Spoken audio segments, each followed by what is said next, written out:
Hi, Alice Wheaton here again. Thank you for joining me.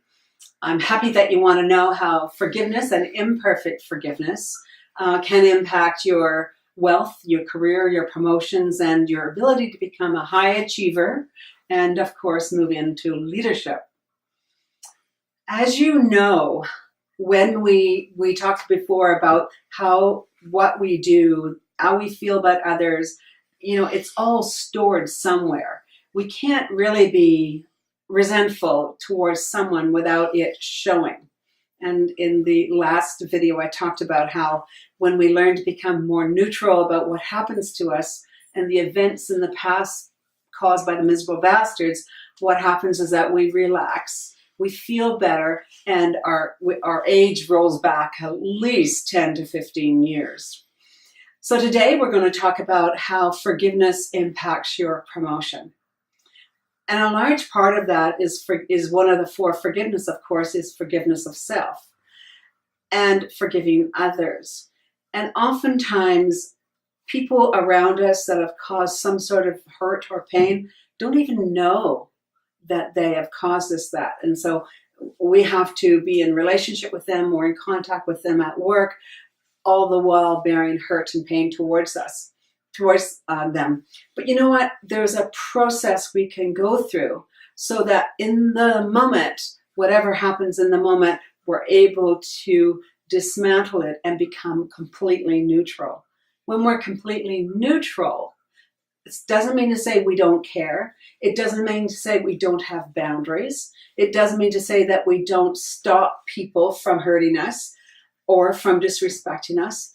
What it means is that we know that we live in a perfectly imperfect world, that we're perfectly imperfect human beings, and that if we move into a leadership position, we're going to have 8 or 10 or 12 or 14, whatever people under us or that we're leading who are dissatisfied with each other and with us. And so wouldn't it be wonderful to be in an environment where none of that happened? I give an example. I worked with a municipality doing employee coaching a while ago. And one of the things that they talked about that was not disruptive to their productivity and their success was gossip. So gossip is a form of character assassination.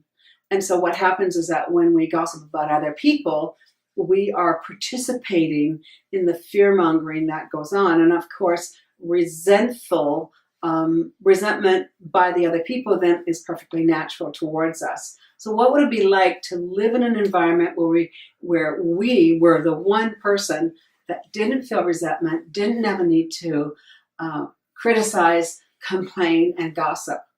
Do you think that would affect your promotion? Of course it would. Would it affect your leadership? Of course it would, because everyone knows that if someone gossip about someone else to me, I know beyond a shadow of a doubt that they will gossip about me to someone else. And so our whole reputation depends on how we deal with the large stuff and the small stuff.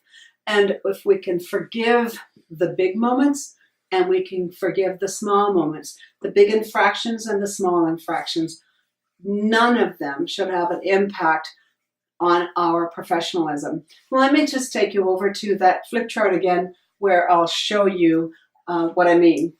So you have your talents on steroids, or you are taking a risk. You achieve a reward, or you fail. So it's between reward and failure. People who have the ability to roll with the punches, to forgive the disappointments imposed on them by others, are better able to perform at work.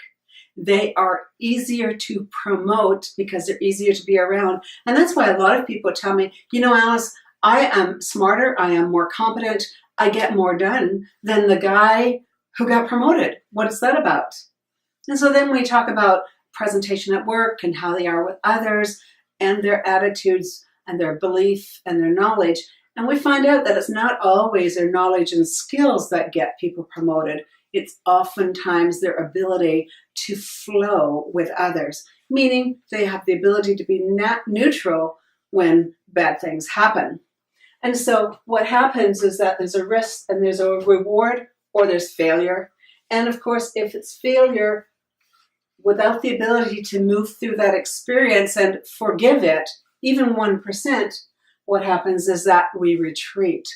So my goal for you is to provide you with the information, the knowledge, and the skills so that you can have the great attitude, and you can have that be what I call a program of attraction, a person of attractions where people want to come to you. You don't have that fuzzy, achy, edgy, disruptive energy in your energy field. And so what happens is that this is a program for all of us. None of us succeed the first time. You've probably noticed that these are not perfectly directed, produced videos, because I'm not a perfect person. Now, I could wait forever until I get it done right. But you know what? Getting it done right and getting it and being perfect means that I would never, ever present this to you, because the fear inside of us wants us to be tentative, wants us to be resentful. That fear, that entity I call fear, wants us to be resentful. No, it does not want you to be an achiever. It doesn't want you. It wants you to get a disappointment of a failure and stay there. Instead, what I want you to do is create a program where you don't stay stuck. You don't say stuck, I'm resentful and hurt. You're able to be neutral and move on. So to the next video, I'm going to talk about how having a forgiving attitude helps create an amazing relationship where you get what you need from the relationship.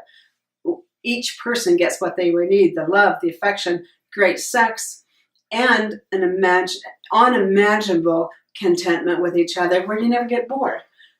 Because if there's one place on this earth where we're rubbing up against someone almost 24 hours a day. We bump into them in the office. We bump into them in the kitchen. We bump into them in the, when we have to carpool someone somewhere. Wow, if there's any place in the world where resentment is thriving and forgiveness is needed, it's in our relationships, especially our intimate relationships. So until next time, have a wonderful, forgiving, neutral day. Know that, there's a firestorm always coming around of people who are going to disapprove of us, but you're responsible for how you react to that. Thanks again, and I'll see you next time.